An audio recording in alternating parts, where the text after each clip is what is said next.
Hello everyone! In this video, I'll show you step by step on how to register your Starbucks card online.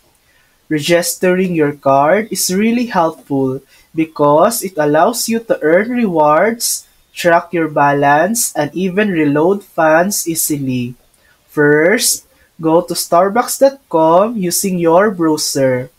Once you're there, make sure you're signed in to your Starbucks account.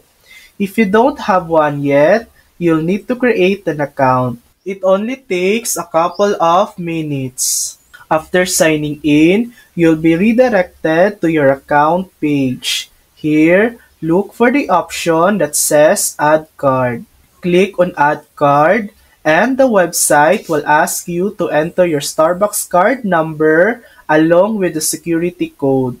You can find both of these details on the back of your physical card.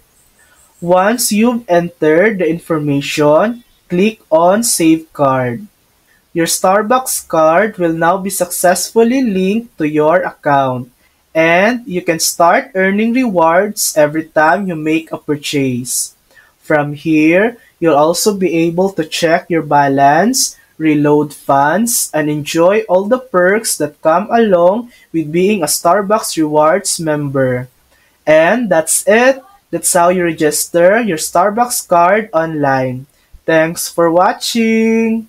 If this video helped you, please like and subscribe for more helpful tutorials.